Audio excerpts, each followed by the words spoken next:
everybody, to the Ancient Coin Hour, episode 9. In this episode, we are going to recap A&A with a special guest, Aaron Berk, who is a member of the Ancient Coin podcast that we actually was the inspiration for the show. And we continue to be huge followers and supporters of the Ancient Coin podcast, but also he's going to entertain us here, and we're going to talk a little bit about ancient coins as we're known to.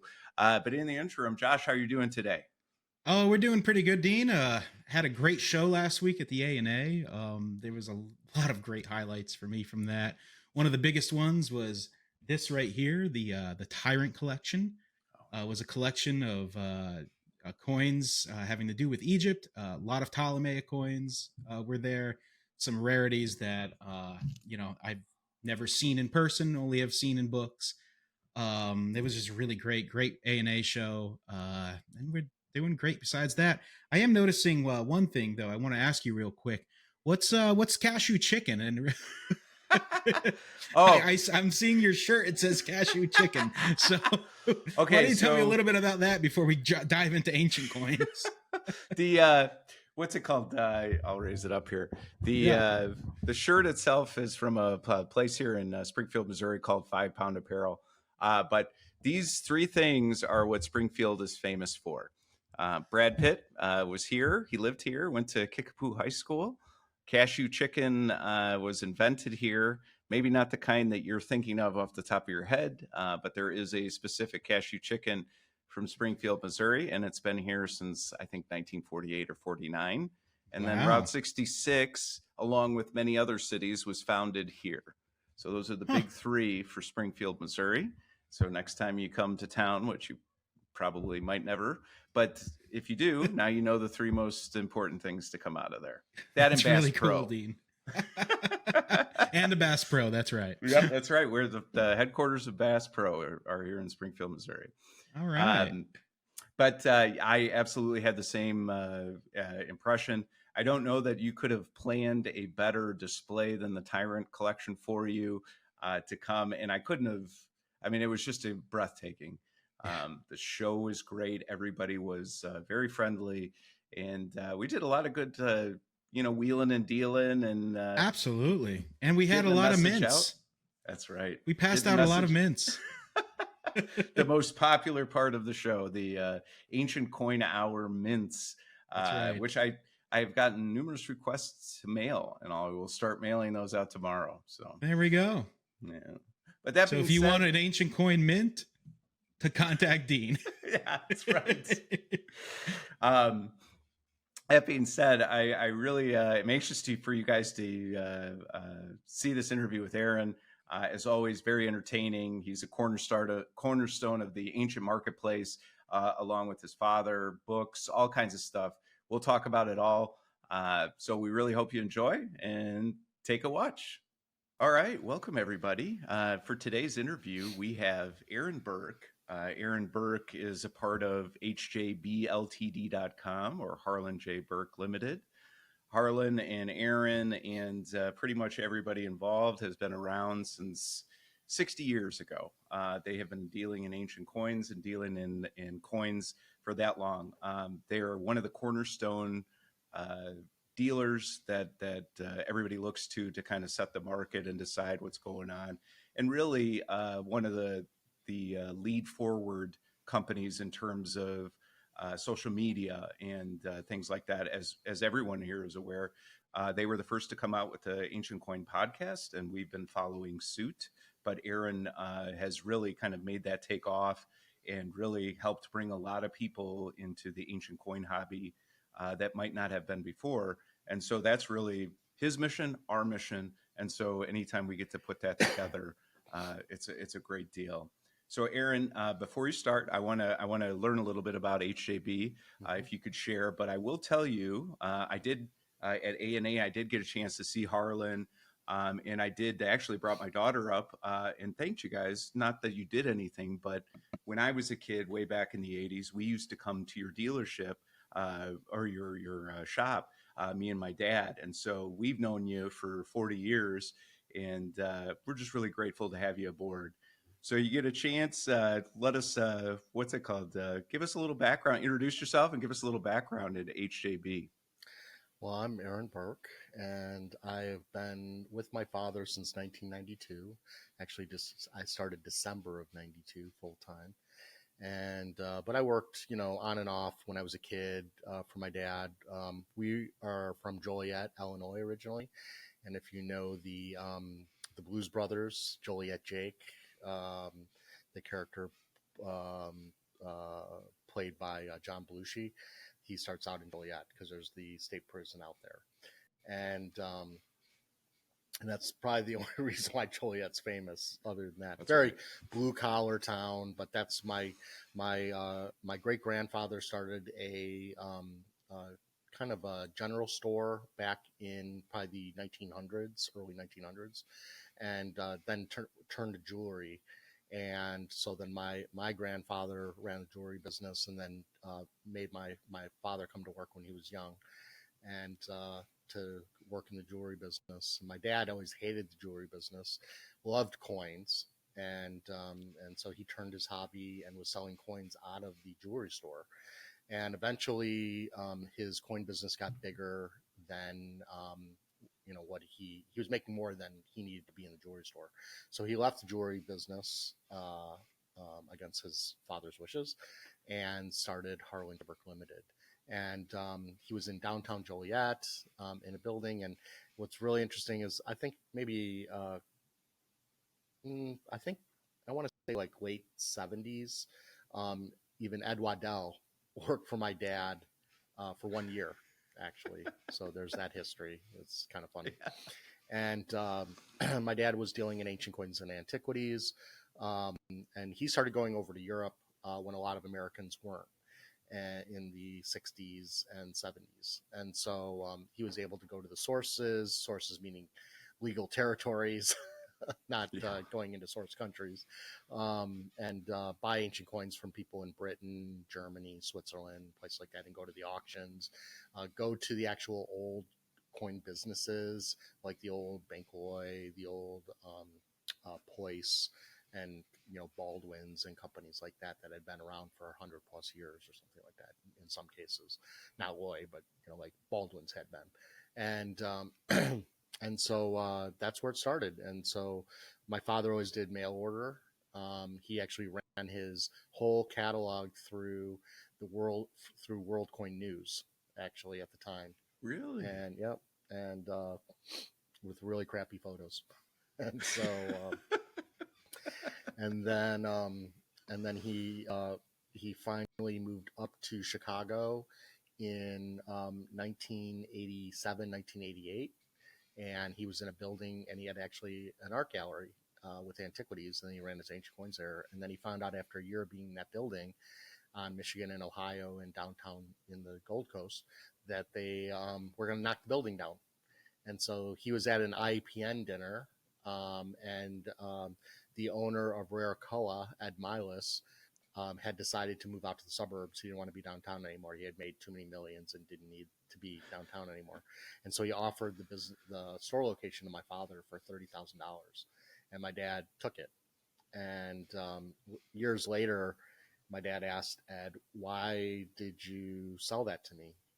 And wouldn't I have been in competition?" And Ed said, he said, "You're an ancient dealer. I never thought you'd survive. And, I didn't think you'd sell modern coins." And my dad's like, "Well, of course I was going to sell modern coins."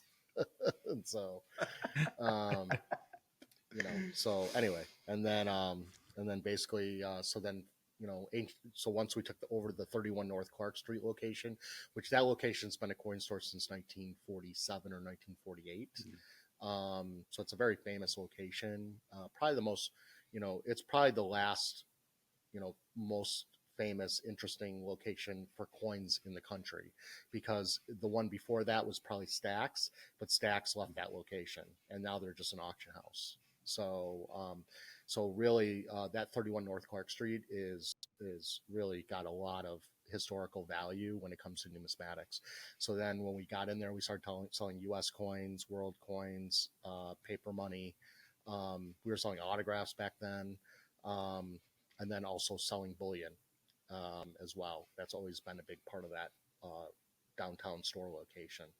And so if you go Chicago's history back in the early numismatic days, 20s, 30s, 40s, 50s, there was I think there was 20 different locations in downtown Chicago that sold coins of some form, not ancient, but like, Carson's Perry Scott had a coin department. Marshall Fields had a coin department. They all had coin departments. Because why?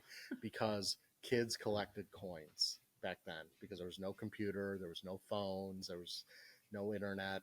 And so as baseball cards started it, and then after baseball cards, it was the internet, and now it's cell phones and TikTok and all that. And that, but I'm now seeing a resurgence of kids coming back into collecting, and that's a whole different story.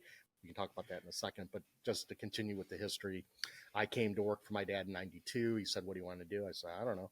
He said, "Do antiquities. Nobody's doing that." And I said, "Okay." So I did antiquities, and I had to do a lot of bullshitting for the first 5 years or so, because I didn't know what the hell I was doing. When somebody would come in and say, "Oh, isn't that this, this, and this?" I'd say, "Yes, it is."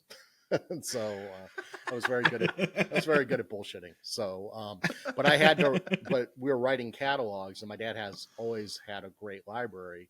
And so, and of course, this is before the internet. So I had to do tons of research in our library to be able to write up the artifacts that I was selling in the catalog.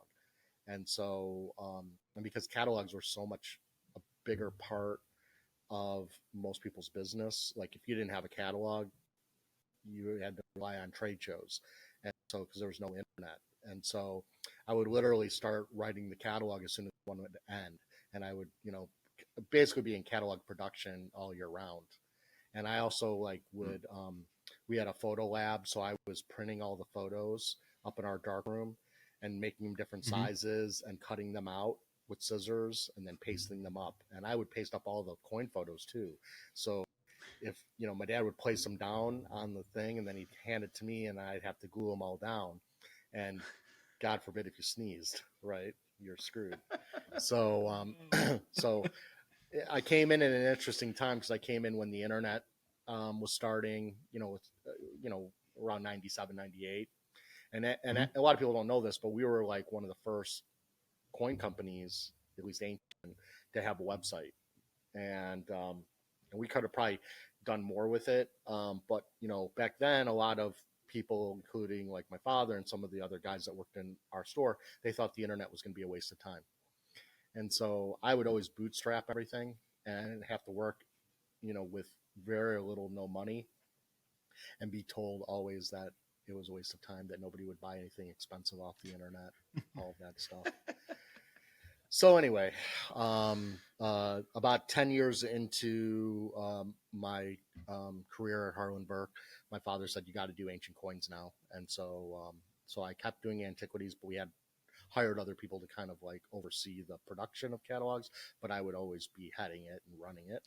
And then I started doing the same thing with ancient coins. And so now we're over 30 years later. Thank you, Aaron. I appreciate that. What can you tell us about what are some of the services that Harlan J. Berk offers, to a prospective buyer seller? Well, pretty much we deal in everything humanly possibly made by man, women, child, when it comes to numismatics, currency, metals, and we have experts in every single one of the fields, and so that have many, many years of experience. So you can literally walk in with anything round, square, rectangle that has to do with, coins, numismatics, or exonumia, which is anything non-numismatic, and we can give you an answer pretty quickly on the value and the rarity. And if we don't know, we know all of the best people in the world to go check it out with. So we obviously have our buyer bid sale, which my father was the very first to actually ever do a buyer bid sale. He started it in 1980. And it was because there was one client because my dad just did fixed price lists, and a client said, "Hey, if it doesn't sell, this is what I'd pay, because I have to go on vacation." And so my dad decided, that's a nice system, I'm going to do that. And so that's how the buyer bid sale was born. And we just launched our 229th catalog. We do about 5 of them a year, something like that. And it's a nice trade. It's, a lot of people have said, like, even my father, because we started doing Gemini auctions at one point, and which was public auctions running through New York and some of the big auction, what's the word I'm looking for? Some of the big trade shows. And but I feel like now with all the auctions out there and everybody, the buyer's premiums keep going up and up and up and up. And I even tried adding a buyer's fee onto the buyer bid for people who just were bidding, but people hated it, so I got rid of it pretty quickly. And so I think it's a nice trade-off against the auctions because one, it's a first come first served basis when it comes to the buyer bid. So if we're setting that high price or the price that we think that it should sell at, and we're never going to go like a runaway price necessarily, like an auction could be. And so it gives anybody equal footing with some of the upper 1 or 2% buyers. A ceiling, right? Right. And it's a first come first serve basis. So that billionaire is not going to just beat you out in every public auction that you try to go after something that they may want. And if they don't get to it first, then that's the way it goes. And then it also gives clients the opportunity to make an offer below our asking price. And if they're the highest offer at the end, then they take that risk. But if they get it, they get a good deal. And there's no buyer's premium. And so you're just paying for the coin and the shipping. And so I think it's been a nice trade-off for clients to have that. And I think in these days, in the last 10 years of prices skyrocketing in auctions, I think that a lot of the middle class of collectors have been forgotten. And so we talk about that in politics all the time, and it's true in collectibles these days. And so so I think that there's a big missed opportunity for some of the coin auction houses that aren't able to capitalize off of people who can't spend all the money in the world and not think about it, and those who just want to have a love and a passion for collecting, and but aren't being served because there's not coins for them to buy always, or they're paying these huge BP. Do you think that the increase in buyers' premiums and fees that's kind of steadily gone up, at least over the last, I don't know, 8-9 years that I've seen? Because I remember seeing premiums of like 10%, 12%. Yep. And now 20% is common, and I've even seen up to 25 and 26%. I think 22 and a half is common now. 22 and a half. That's crazy. Like, do you think that that increase will eventually cause collectors to focus more on the dealer rather than the auction house? Until prices start to come down, I don't think so, because you're still going to have all of the best coins and the best collections going to auction for that reason. Yeah. You can really blame these fees, unfortunately, on Heritage. And that's because they started giving away all the seller's fees. So back in and so other companies, and maybe Stax as well, but Heritage is the gorilla, right? And so to compete against Heritage, C&G, NAC, everybody had to start giving away all the seller's fees. So they're having to do it at 0%. And so, back in the day when it was 15% buyer BP, you were making 10% off the sellers. So you were making 25% as an auction house. So, and now, in US coins for certain collections, they will give up to 110% of the BP to the seller. So they're making 10% because they're only charging 20. That's Heritage. Just for a display and they're 10 seconds. They're quantity sellers, So even at 10%, it's real money, and they want to squeeze out all of the smaller companies and all the small dealers. As far as they're concerned, if everybody just worked for Heritage and everybody else went out of business, it'd be okay. So, but that's a corporate mentality, and they're a big corporate conglomerate, and so that's just the way it is. And so a lot of these BP numbers have gone up because of the seller's fees going away completely. So the buyers are now having to cover that. Interesting. And that's really where it's come from. The you just released the 229, the buyer bid sale. It's incredible. I did not was not fast enough on a couple of coins, but it's such a great different way to do it, right? I mean, you get a shot right off the bat, and then you send out a reminder, hey, this is, make an offer time, and then the final is if it didn't sell to that point, which you can't get at auction, right? Right. You can get below reserve or below. Yeah, we'll do ask. like a 10% off reserve price at the very end as a last push, and so that works out. It also works out, believe it or not. I have a lot of consigners that are really happy using our service because the reason is I can protect the coin or object all the way through. The auction houses can't promise that. They can promise you the moon, but ultimately it comes down to the bidders that are going to show up. And so, if it's a popular coin, chances are, look, if you're giving Heritage an Idmar, damn well it's going to probably do pretty well, But if you're giving them a Faustina Aureus, and it doesn't have a high rating, and even maybe they called it brushed, you're probably not going to do too well necessarily. And they're going to want you to start out with a zero reserve or very low reserve because they're going to tell you they want to build up the bids at a low starting price and have it build. Because we all know in the auction business, if you start out with a high reserve, nobody wants to bid because they think, oh, it's already too expensive, But if you give them a below wholesale or below wholesale, then they're like saying, oh, I have a chance to buy like a dealer. And now they're committed. And when they're committed, then they're involved. And so that goes into even auction representation, why people use me for that, because I'm protecting them against themselves in a lot of cases. That's right. Because, you get overzealous and then you just keep on going. But in our buyer bid sale, if a client says, hey, I need to net at least $1,000 on this, even with your commission, I can work around that to make it work.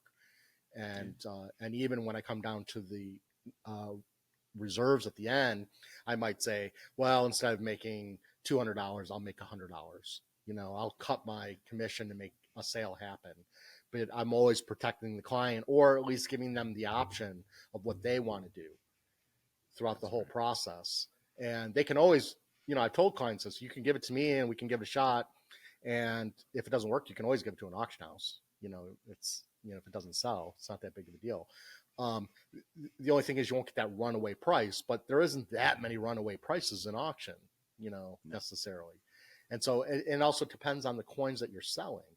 So, and I talk about this on my podcast, and the fact that, slabbed ancient coins, which is a big part of the market now, is a lot of these auction houses or dealers that are only specializing in slab coins, they are painted into a corner. They can only sell gold and silver popular types with high designations.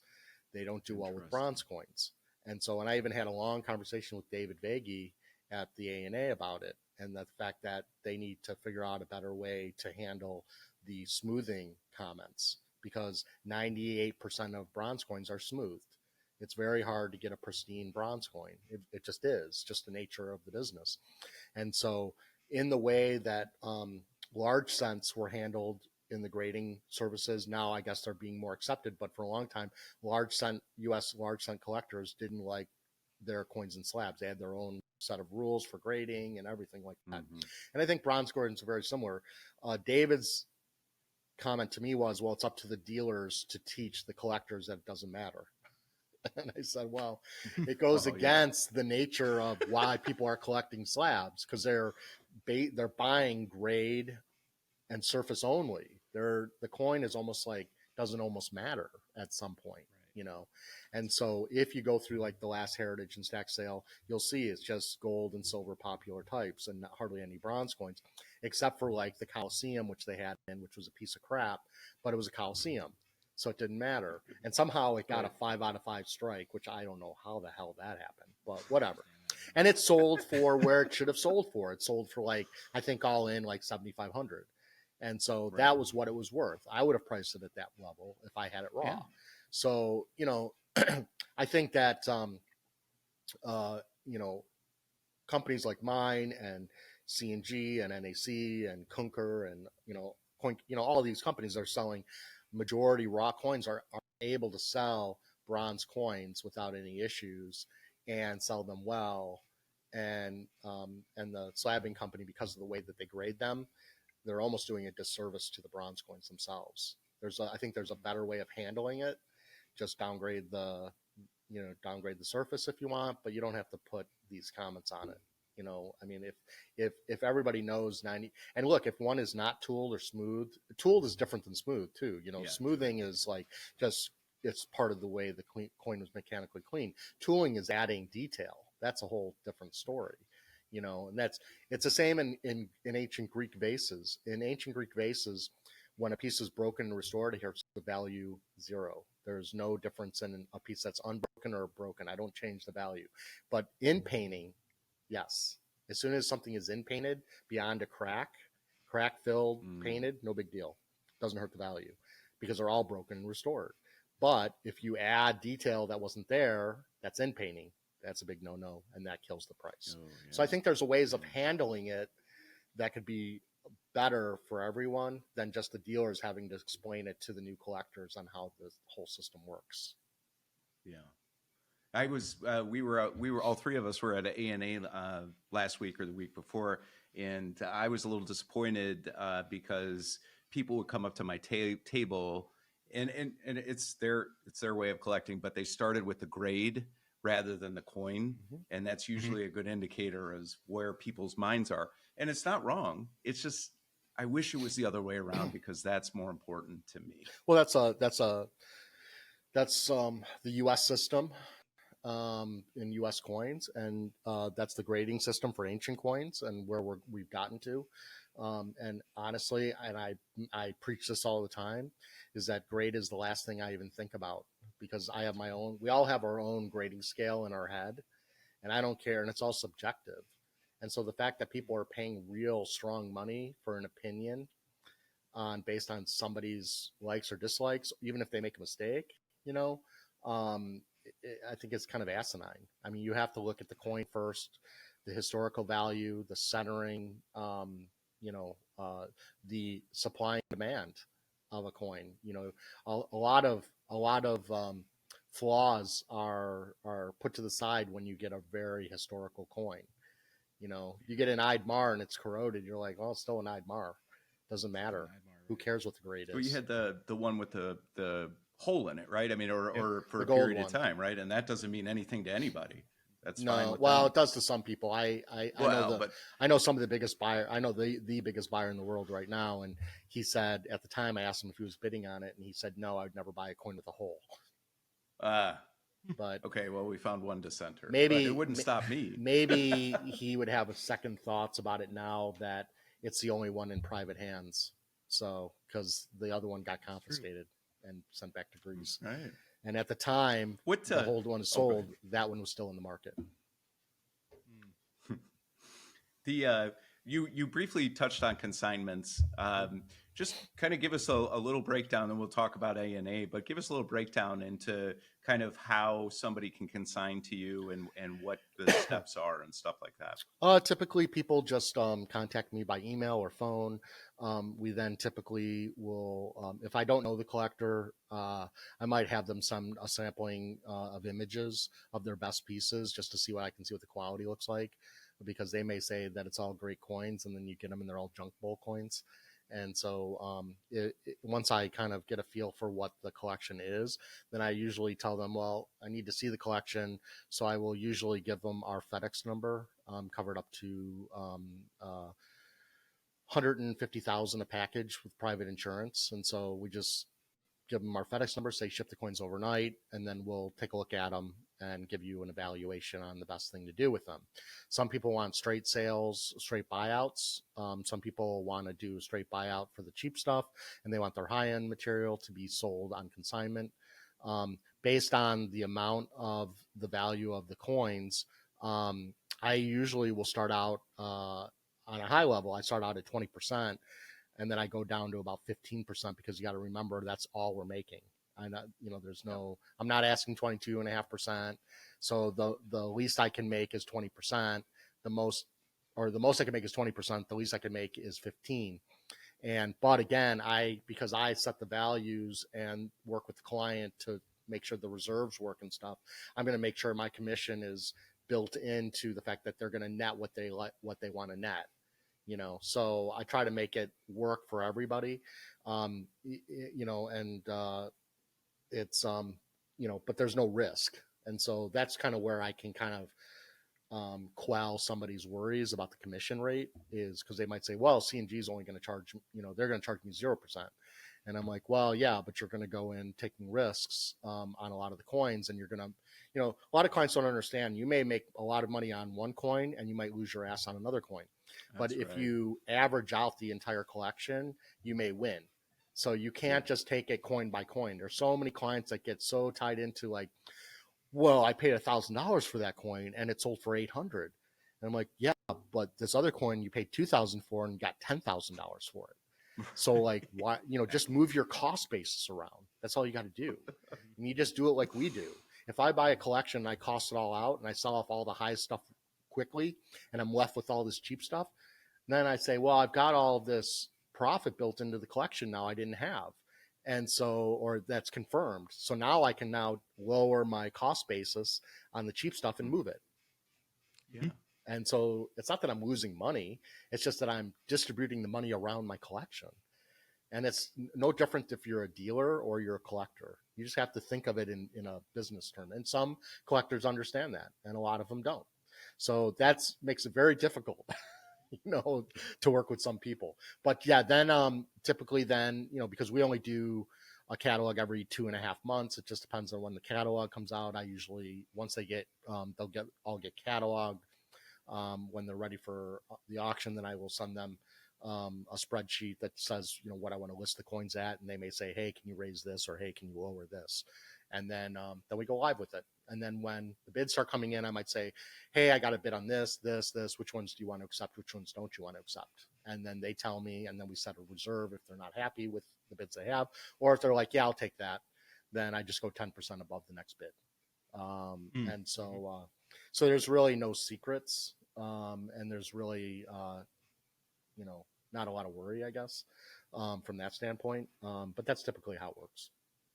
How long does, approximate, how long does it usually take a seller or consignor to get paid after the show? After the auction? Yeah. So if I sell something right at the beginning, I usually pay them right away. I won't wait till the end, especially if it's a high-end coin. If it's cheap stuff, I might wait a little bit. But typically I'll pay them pretty quickly because I don't want to hold the money. I just want to get it to them, Well, and that's a consideration because, right, we've talked to Heritage 45 days. We've talked to CNG 60 days. Yeah. And people have to consider that. If you send something in like I did for Triton or whatever, well, that's in January and it's 60 days after January, right? But if somebody wants, it's more of a short-term but effective solution, I would say. Yep. Yeah. I mean, if I have a coin that I sold for somebody for $20,000 and I'm only making 18, or whatever I'm making, I don't want to be sitting on, that, or I'm only making 2,000. I don't want to be sitting on that $18,000. I'd rather just pay it out and be done with it. Yeah. And the clients are happy then, and whatever. It's just, to me, it's like I've been paid, the deal's done, transaction's over. The client who bought it's happy. Let's move on. So, so it just depends on the situation. I have others that are just, no, just wait till the end. Because then I'm, they're getting little checks here and there, so it just depends on what the coin is, the situation, and the value. And if they wanted to consign just regular for sale, or that's something they can come to you and say, hey, can you sell this? I don't have a good avenue. Yeah. And even when coins don't sell in a buyer bid, I tell them, just leave them with me, because they go right up into our fixed price list. And they're always being offered. As soon as a new sale goes on, they're in the fixed price list. And then, and I have my entire website mirrored on MA shops. And so, so it can sell through MA shops. It can sell, through through our fixed price list. We'll take it to coin shows. I've got clients walking in all the time. So even though the sale is over, the possibilities to sell it is not. It's not like it goes in a box and it's not being offered again. It's up forever until you want it back. Aaron, you had mentioned a little earlier the IAPN Mhm. meeting that you were at. If you want to maybe talk to us a little bit about what the IAPN is and why it's important to be a member of it So that's for you. IAPN is the International Association of Professional Numismatists. It was started in the 1950s, I believe, and it is you join as a firm, not as an individual, like other organizations like the P&G or the A&A. And like the P&G, which is the Professional Numismatic Guild, you have to have a certain value of inventory. You have to have never had a felony. You have to be in good standing, and you have to be voted in by the rest of the companies at a certain level. And then you are bound to certain rules of the IAPN or the P&G or whoever you're a member of. Meaning, if you sell a fake coin, you don't give the money back. You can go through arbitration through the IAPN. A collector who has a problem with an IAPN dealer has a place to go. That's outside jurisdiction of courts. And force that dealer to abide by those rules or be kicked out of the organization. And so that's really where the importance comes, I think, is protection for the consumer and also setting legislation and rules for the industry to make it better for everybody. And so the IPN, though I think in the last, it has a conference once a year in a different part of the world, so it's kind of like a paid vacation. But there's like 3 working session days, and you go through bylaws, you vote people in, you do a book thing. But you're also getting together with all of your peers from around the world and all the European dealers, and it's a good place to have some synergy within the industry. So I think it's very valuable in that sense. But I really think it comes down to these organizations are good because you have a place to fight your fight if there's a problem and the coin industry has always attracted con men. It always has, it always will. And so this weeds out those people, even though I think there's less and less people joining these types of organizations because of the internet. You don't really need to have as much of a stamp of approval as you once did. Um, so, but it also makes it the wild, wild west again. So, I can tell you stories. I'm not going to name names about people who were selling fakes and that were in the IPN and then dropped out of the IPN just so they didn't have to give the money back. But they're out of business now too. So I can mention it because I don't care. It was Hubert Lanz. So Lanz is out of the business now. He was selling a shitload of fakes, and he not only screwed over one collector, who we all know, but also screwed over, I believe, a European firm as well, to the tune of 50,000 for each party. And so it wasn't long after he quit the IAPN that he went, kind of disappeared off the face of the earth, which was probably good for everybody. Yeah. But like I have a case going on right now against a coin company in Europe because they sold my client a fake coin and won't give the money back. And I've had NGC condemn it, David Hendon condemn it, Frank Kovacs condemn it, Eric McFadden condemn it. I've had like the whole numismatic world condemn it. And they won't give the money back because the person who consigned it to them is a big collector, slime ball collector, and doesn't want to give them the money back. And so they're forcing me to sue them. It's $100,000. They're forcing me to sue them in Europe, and it's been 2.5 years. And because that's just the way the legal system works. And we're going to win the case unless there's, we should. I mean, it's a pretty cut and dry case. And but it's because that company's not a member of the IAPN or any other organization. I have no place but the courts to take them. And I had, it's like if they believed it was so real, they could have, should have paid me back and resold it, but that's not the case. As all good dealers do. Right. And so that's why you're in this is why this situation comes up. And so, the IAPN, has pretty much every major auction house are members. NAC, Kunker, um, uh, you know, Heritage, C&G, me. We're all. I haven't been going to the IAPN, to the conferences for the last 15 years, but I'm going to start going because I honestly, it's expensive. You go, and even for a business expense, it ends up being $10,000. It's not cheap because they stay in really nice places, and it's expensive. And yes, you're writing it off, but like I try to be, I try to. I try to be small business, right? Yeah, I'm a small business, and I don't think it looks good to the employees and everybody else.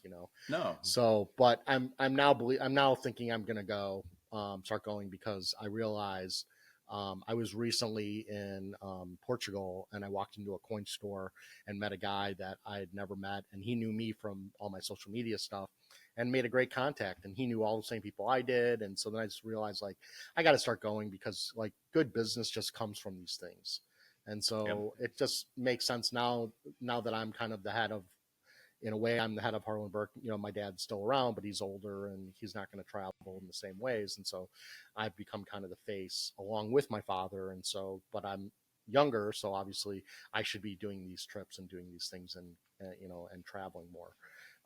And also like I'm representing some of the biggest clients in the world. And so in auction. And so, I have a really good relationship with many of the auction houses because of that, because even if I don't win, they like it when I'm there because then I'm bidding things way up. So, right. So I'm making them a lot of money. I mean, when the last Pantacapans sold for almost 6 million and I was the underbidder, Arturo and Giuliano Russo's stopped the auction and ran down and shook my hand. Because they made about 1 million Swiss francs on commission. Oof. And everybody thought the Sheikh was going to lose. The Sheikh of Qatar bought that coin in 2012 for 3.2 million, and everybody thought he was going to lose money, including Arturo, because he waited to run that coin till the end of the Sheikh's collection because it was one of his problem coins. And here the Sheikh made money. The Sheikh's family made money. And so I didn't make anything except for just being a handshake, but it goes to show how important. Well, it was a running handshake. Yeah, well, it goes to show how important the underbidders are to an auction. That's right. So anyway. Speaking of business expenses and travel, we all were at A&A last week, and we had a blast. And maybe give us your perspective on what you saw and some of the things you wish you had seen there. Well, one thing I can say about Chicago A&As is that they are very active, and so much more active than a lot of shows have been. Next A&A is in Oklahoma City. I think most dealers believe that's a mistake. And I know a lot of dealers are boycotting it for that reason. There's been a lot of Europeans that have come back to started going to the A&A because most Europeans have only been coming out for the New York International and haven't been coming to the A&A. And so Chicago's a great place for them. The East Coast is great for them because it's one flight. You can't get to Oklahoma City in one flight. It's not an easy place to go to. And so I hope it's going to be active, but Chicago seems to have always been active. And so, so even though people are tired of sometimes going to Chicago over and over and over again, you can't really complain about how much business there is there. And so it's literally an easy drive from Wisconsin, Michigan, for the most part, unless you get caught in traffic, a lot of Illinois and Iowa. And so, and then a lot of people did fly in for it as well. And so a lot of the A&A especially is way too long. But this year, it never felt like there was a slow day. Every day seemed pretty active. And I did hardly talk to any dealers that say they had a shitty show. So most people said they had a great show.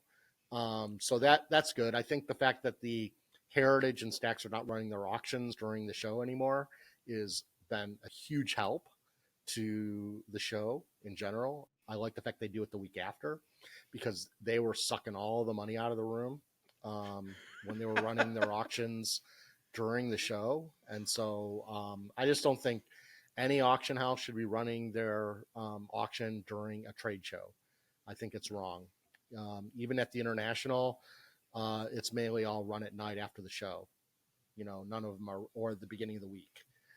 There's nothing competing with the coin show, and I think that's wrong to. And I'm sure you guys have been to A&As where they literally, or Whitman shows where they literally have the screen up on the wall of what lot number they're on. I just think it's cool for the auction house, but it's not good for the collector or for the dealers that spend all that money to come and to have have a spot there. So yeah, I think it's. I was very, very happy with the turnout, with the activity, with the amount of collectors that were there, the enthusiasm of the dealers. I don't think there was really anything that I thought was missing from it. I went over and took a look at the Tyrant collection. It was great. The Ptolemy coins were amazing. Some of those Athens coins I didn't even know existed. The ones that were named to the pharaohs. I was like, holy shit. Those were really fascinating. That's cool. And so that was really cool. It was interesting. Some were slabbed and some weren't. And I assume that was because they didn't get good designation. So he cracked them. Yeah, probably. That's the only thing I could think of. Because it was the only ones that were slabbed or ones that were starred for the most part. So, I don't know. Because if you've seen his other sections of coins, they're all slabbed, generally speaking. So that was because I think this was the 10th collection that they put together. Yeah, or section they showed. Section they showed. 10th section. Right. Because he's done. Supposedly he's done. That's why he released his name a couple years ago. So really, yeah, he's I forget his name now. I forgot his name, but but you can find him easily now. He develops software that's supposedly unhackable, and he sold it to the U.S. government. So all the database for the Air Force, maybe even the Navy, it's all his software, and so he basically can print money. And so he's now competing against, like, if you can find him easily on X, because he's always fighting with Elon Musk, because he has built software that's supposedly unhackable to use in self-driving cars. And he says that the software that Musk is using for his is not good. And so he's constantly fighting him online. I think it's Dowd. I think Dowd is his last name. But anyway, he released his name in an article because he had finished his collection. Supposedly. Yeah. So I agree. I don't think there's much you could add to it. There's always something you can add, but whatever. Yeah, that's true. So, what's it called? One of the things that I was a little surprised by, but maybe that's just me being a noob, but I was a little, I don't want to say disappointed, because I really enjoyed the show, but it seemed like the open to the public part was a little bit of an afterthought. And I kind of got a storyline behind why that came about.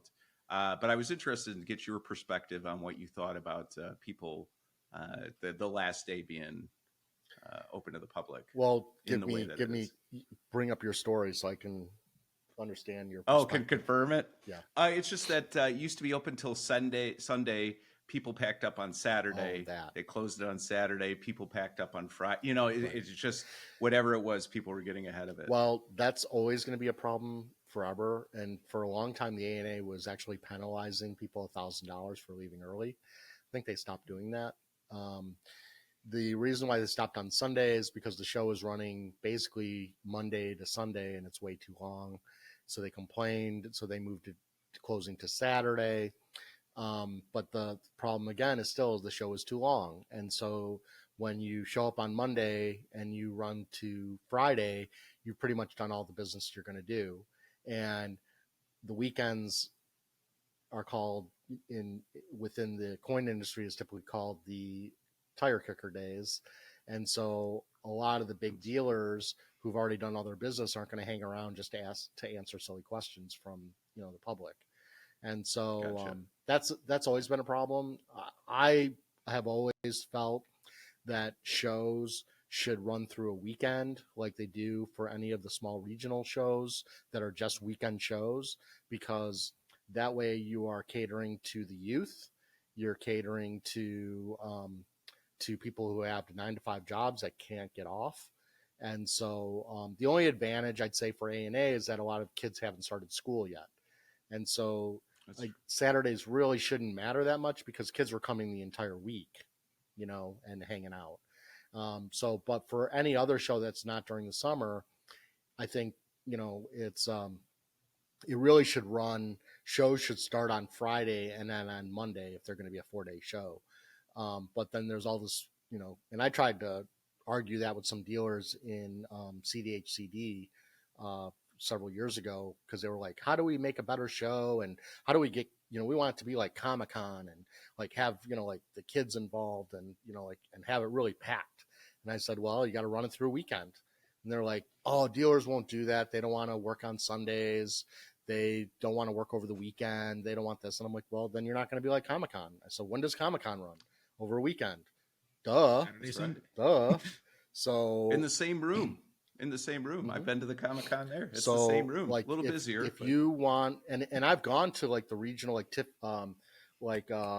some of the regional shows here in Illinois, like in Tinley Park, you go on a Saturday, the parking lot is completely packed. You can't get I went not this last time, but the time before, I couldn't get it. I had to wait for a spot to open in the parking lot.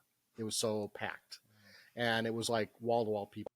And it's because you only have 2 days and people are off work and they're ready to do business. And yeah, a lot of them are not big buyers.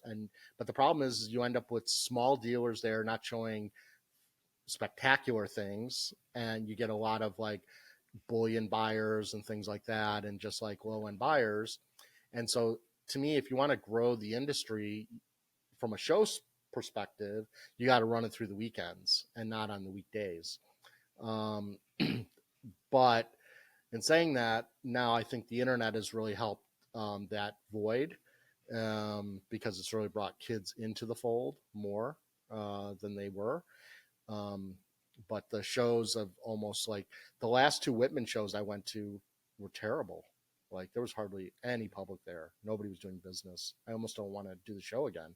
So I'm hoping it's going to be better this time around this fall. But the last 2 Whitman shows have been terrible. Even the New York International, it's always a great show, but it's not as good as it was 10 years ago. So yeah, I think shows in general just on the decline. But I have to say, I was happy with the A&A. But if it wasn't for a couple of really big dealer-to-dealer business deals that we did, it would have been just an okay show. So that's right. So I'm not relying on clients. I'm relying on other dealers.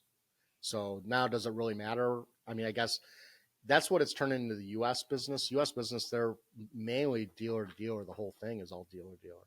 And that's another reason why they don't stay till Saturday, to answer your question. Because they've already done all their business with the dealers. They're done. And so the public that's going to come isn't going to change anything for them. So why stay? And so I understand their perspective. It doesn't make sense. And if you've been doing this for 30 or 40 years, and you're established, you're not really caring on whether or not you sell $100 silver dollar to some person coming in on a Saturday, Sure. I would say for us though, in my perspective, we're and I guess coins, it's I would say it's in better shape than stamps. Oh yeah, stamps are but good. I would say that, but what I'm saying is that we obviously need to incent a younger generation to keep the hobby going. And that's how I started, and even Comic-Con, like you said, I mean, I can buy a Funko Pop or whatever it is wherever, but I get excited for Comic-Con, because everybody's dressing up and acting crazy and stuff. And it's not going to happen with numismatics. We're not going to be throwing coins at each other, but there'll be some kind of, we like to build some kind of excitement. Yeah. I mean, I think, the pandemic did wonderful things for the coin business, really did. The pandemic brought people back to collecting, and we had some of our best years during the pandemic because everybody was home and bored and not spending money on travel, and so they were buying coins. But it also like pushed the youth to get involved, and there's a lot of young people selling on Instagram. And I see, and we had an intern. His name is Jack, who started out with us when he was, like a freshman or sophomore in high school, working at the store, and he just got hired by one of the big firms, making big money. So he's not even going to college. There's no reason for him. He was doing $30,000 deals in high school, and so Jeez. and there's a big group of them in the U.S. market, and so. And I see a lot of new collectors and ancients. Since I started doing the podcast, it's amazing how many people, are there and learning, and I get so much feedback. It's like unbelievable. I feel like when I go to a coin show now, I'm almost like a celebrity, which is really weird for me. So, because my dad has always been the celebrity, and it's funny when, like when I was at the international, so I'm a pretty humble person to begin with. And so when I was at the international, this German guy came up, and he was talking to my dad for a while. And then he said finally, "Oh, can I take your photo?" And my dad's like, "Sure, you can take my photo." He said, "No, I want Aaron's photo for my coin, for my coin group. We listen to the podcast." And so he took my picture, and then my dad's like, "You're famous." And I said, "No, Dad, I'm internet famous. I'm not your famous, So, That's right. but it's That's just right. it's those kinds of things that are really interesting. And so, or walking into a coin store in Portugal and having them introduce, having them know me from my videos. And so, I think that's it goes to show how many new collectors there are, how many young collectors there are. I saw a lot of new, and I'm sure you guys did too, a lot of young collectors of ancient coins that came to the show. Lots. Yep. And if you went back 5 years ago, that wasn't the case. I'm sure. So back then when we were talking, with CDHCD and all these people about changing the shows and making them more active, we're all worried about the coin business going away because the average age of a collector was, they were retired, they were in their 60s, and a lot of the dealers were dying off. And so there wasn't a lot of people taking over. And so I'm seeing a big change in that, and a resurgence of that. What do you think is sparking that change? I honestly think the pandemic had a lot to do with it. Like I said, I think that the fact that kids, I think kids these days are kind of retro, kind of going back to the way that we used to collect. I think they're getting tired of TikTok and the video games and everything, and there's a lot of smart kids that aren't into that scene, and they're looking for something different that kind of spurs history, and a lot of kids that are who brains are geared towards engineering. I feel like there's a lot of big engineers, collectors, Yeah. and their brains are wired for it because of the mass amount of organization and cataloging and things like that. So, especially ancient coins, it really fits a mold with a certain person's intellect. And so, and the endless amounts of information you can acquire. I mean, even after doing this for 30 years, you're still learning. My dad says even after 60 years, he still learns something new every day. And so it's like it never gets old, right? That's why the business never gets old, because you always see a coin or something that you've never seen before. And so I think that draws a lot of people in. It used to be that the parents were involved in collecting. They would get their kids involved in collecting. Now, because of the internet, kids are finding it on their own and then getting involved in it. And so I think that there's a lot of new influencers on TikTok and Instagram and YouTube that are putting out a lot of content, and that's just being picked up by a lot of the youth of the world. And so also I think that you have a huge, you can thank, one thing you can thank Heritage for in Stacks is opening up Asian markets for ancient coins. And so now you've got a lot of Asians and a lot of kids, I think, younger people that come over and go to college here end up coming to the coin shows, and that they find that they can, buy coins here and sell them in Asia. And so, I'm seeing a lot of that too. And so I think the fact that these kids realize that, in any art field, any market of collectible, you can become an entrepreneur, and you can start a business. And it's not very hard. It's just knowledge. and just your output. And so I think it's fun for kids that they can make money. And so beyond the normal, go cut the grass or go get a job at McDonald's or whatever the case might be. And in some of these kids' cases, they're making real money, Yeah. so because of their diligence in the field. And so I think that's drawing a lot of new collectors as well. Well, I'm trying to think. What else would you like? Is there anything else you'd like to? Well, okay. That one of the things that people get very excited for is your book that your father authored and that you are heavily involved in. Yeah. And I'd like you to tell me about it. It's honestly the first ancient coin book that I ever bought. And it's probably something that people should do first early on, at least get a sense of the high points and all of that. But maybe talk a little bit about the book and where people could find it. Yeah, so Whitman started the series, The 100 Greatest. They have the 100 Greatest U.S. coins, paper money, world coins, goes on and on and on and on. And so Jeff Garrett had done U.S. coins, and he's a pioneer in the U.S. field. And he suggested to Whitman that they have my dad write the 100 Greatest Ancient Coins, because that series hadn't been done. And so they approached my dad. My dad agreed to do it. And so he wrote the first edition in 2006, I think. And we're now on our third edition. There's only 2 series of the 100 Greatest series that are in its third edition, the U.S. coins and ancient coins. Those are the only 2. Awesome. And honestly, I think it'll keep going from there. If you want us to think of another reason why ancient coins have picked up with the younger people, I think it's because of the book. Because it's a great seller, and it's a great coffee table book. What's really interesting is that Whitman, they just changed ownership, and the first book they decided to go to a 6x9 size was the 100 Greatest Ancient Coins, the new edition. I saw that at the show. That was really neat. I just bought 150 copies to sell because they're great. It's a great size. Mm-hmm. And it's cheaper than the larger version. The new one is 35. This one's 25.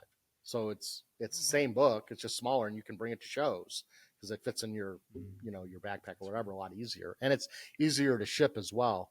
But it's been a great book, and most numismatic books, as you well know, they're usually low mintages, and they're very expensive. And so the average person doesn't want to spend $100 or $150 on a book. This one, $25 to $35 is a very cheap numismatic book, and it covers, even though it's just a couple of, there's only 100 coins in it, it covers from the beginning of coinage till Constantine the 11th, or the end of the Roman Empire, what we call the Byzantines, now at 1453 AD. So you're going from 650 BC to 1453 AD. And so what's nice about it is it covers all coins as far as the categories. And then you can decide from there, like, what do you like? What do you want to collect? And you can get a feel for all of them. Obviously, it's not a detailed book. It's not a book for cataloging. It's a pretty book that's going to give you a little bit of information about each coin, but it's going to cover all coins in one book in a very nice, beautiful way. My dad actually is rewriting I think it's called the Handbook of Ancient Coins, written by Colons, that was put out originally in the 60s or 70s. And my dad's been rewriting it. Whitman's having him rewrite it. And so that book's going to be more in depth. He's going to have between 3,000 and 4,000 photos. And it's going to cover everything from the beginning of coinage till Byzantine. So I don't think it's going to cover all provincial, but it might touch some spots. But it's covering quite a bit. He's been working on that since last year, and he's getting close to finishing it. So it's gonna. One thing I found that's great in the 800 Ancient Coin book was that, even though it just gives you kind of an overview of these 100 coins, in there are references that you can go further and to find, and he lists them in there for people. Sure. Which is really wonderful. I mean, another thing we always have too is people can go to AC Search, and they can go to Coin Archives, and you can do, once you have an idea what you're looking for, you can basically piggyback off of millions of different attributions to find out, more information about coins, the varieties of coins. There's so much that's changed in the internet from the beginning of this conversation, me talking about printing photos and cutting them out and pasting them up, to now going to digital photography and to e-sales, and now coin archives and AC Search and other companies like that, to make it so that it's very transparent, the whole market. And so you can find pedigrees a lot easier. AI is going to change things a lot, as we know, with finding pedigrees and doing research. I mean, I know Heritage and some of the other companies are working on AI to be able to actually do the attributions of the coins themselves, so they can cut out people having to do the attributions themselves. They'll basically be able to just take a photograph and put it in their system. Their system will write the coin up. And then you'll have to have a human check to make sure it's right. So, and change the weight. So, because, I mean, coins have been mass produced for, millennia, right? So they all look the same. An Athens coin's an Athens coin, a Corinthian coin's a Corinthian, a Metapontum's a Metapontum. It's like, yes, there's varieties, there's dyes and things like that. But, once you've cataloged, like in our database, we have 150,000 attributions. You can piggyback off a lot of attributions from that. So a lot of times we can just find the exact coin and just duplicate the record, and then just change the varieties that we need to change. So, so AI is going to be able to, basically be able to do that, not just for the collector, but for the dealer and the auction house as well. So as long as it's all correct, right? So, because a lot of times people mess up and they keep copying the same bad coin archives or AC Search description over and over and over again, instead of actually looking up in the catalog. And so, we tend to try to do that. We try to double check it to make sure it's right. We don't always do it, but but we do try to do it. We have the references to be able to do it. So it's not hard just to go in and look and go, yep, that's right. All good. So, but I think that's going to change.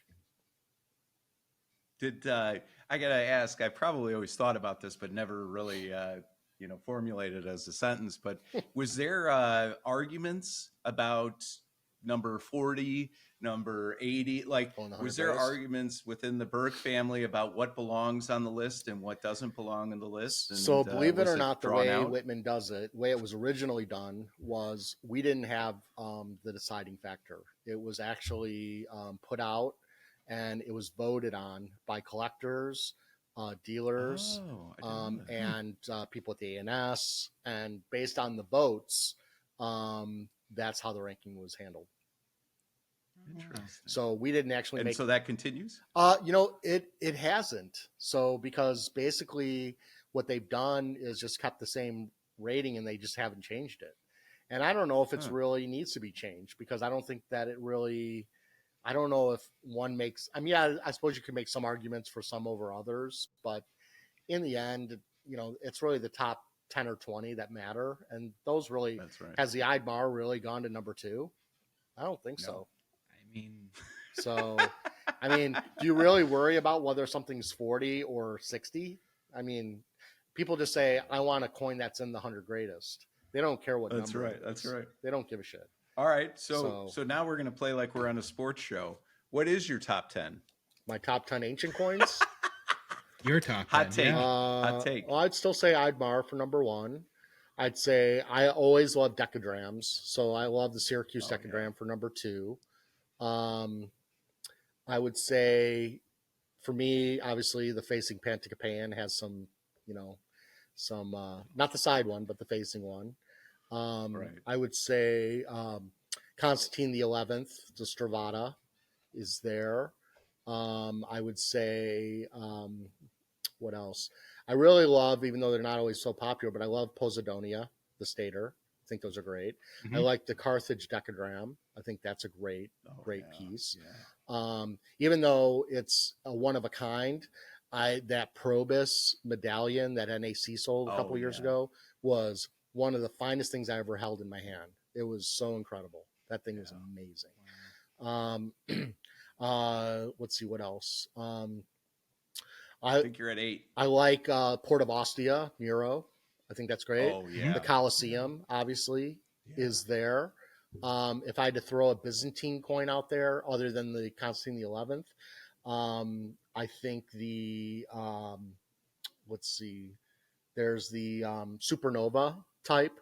I forget which emperor it is that has the 2 stars. I think it's one of the Constantines. That's a great great issue because I love anything that has to do with astrology. I think that's amazing. That's right. And where I think that's 10, right? Have I gotten to 10 yet? Yeah, I think you're 11. You're at 11. Yeah, I could keep 11. We got I could keep going, but I mean, that's how I mean, the Noah coin, the provincial Noah coin's an amazing type.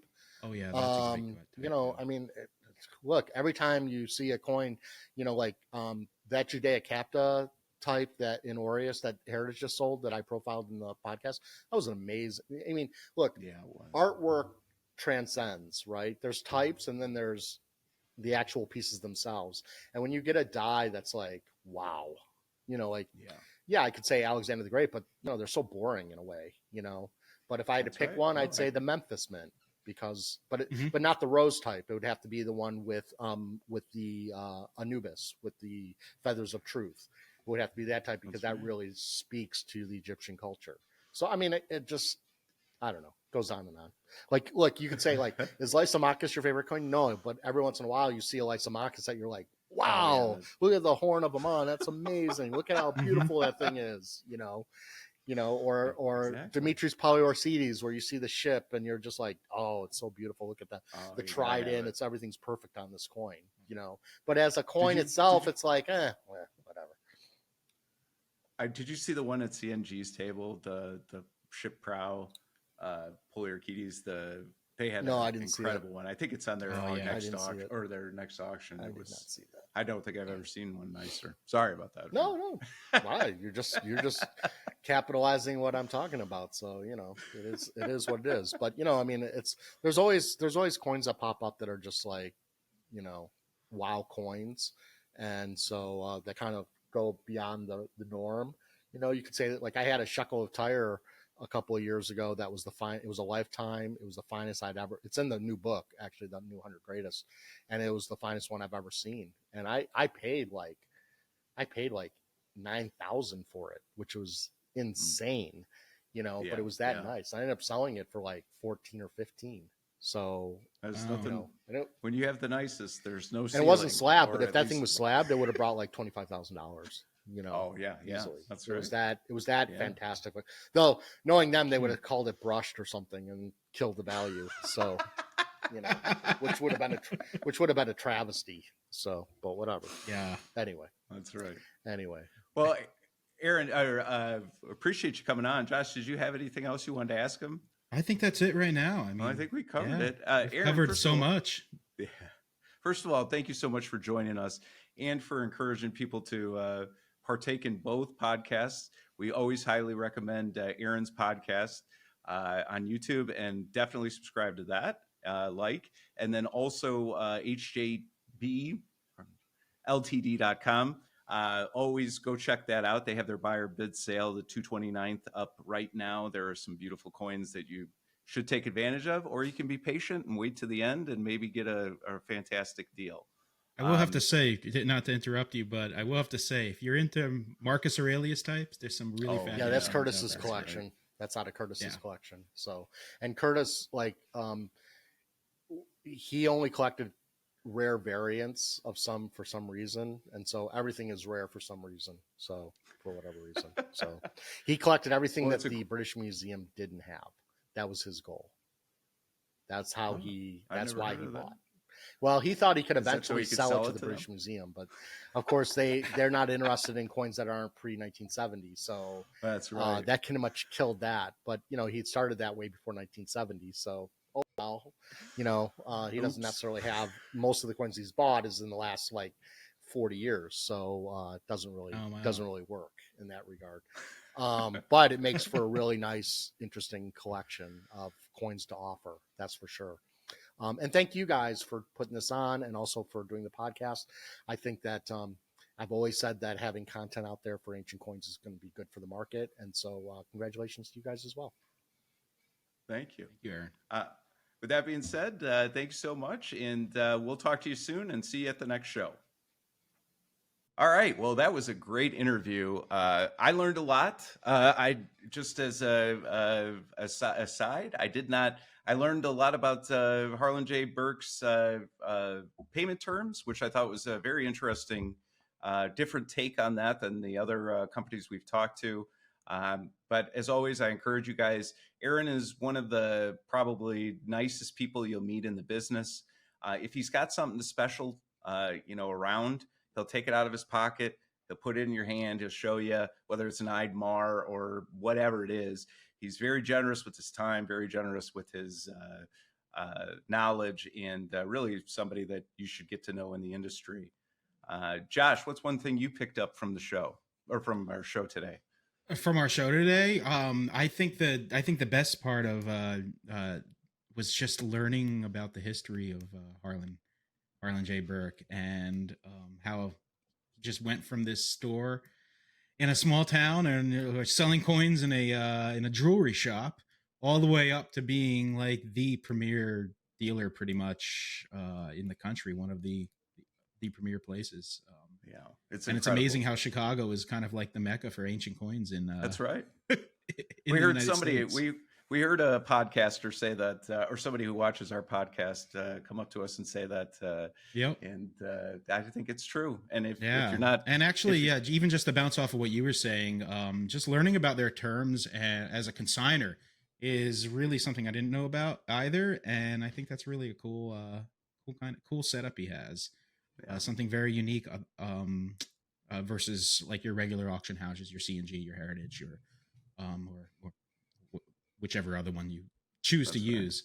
Right. So if you're wanting to consign coins and don't want to go the traditional auction route, Harlan J. Berk is a great place to bring your coins to. That's right. And you can really have confidence that he's going to really work to get you exactly what you want out of it. That's right. We've done business with him for years now.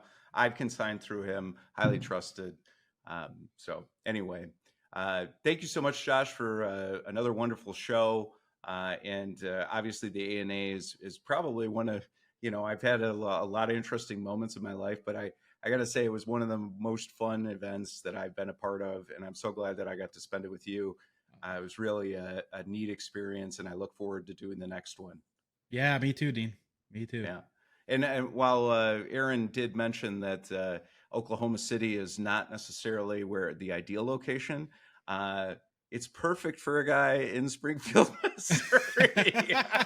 I can drive there, go there. I will absolutely be there with bells on next year. You believe absolutely. Me? Well, the Ancient Coin will be represented there next year, right. The Ancient Coin Hour. All right. Well, thank you so much, everybody, and we'll talk to you soon. All right. Thanks.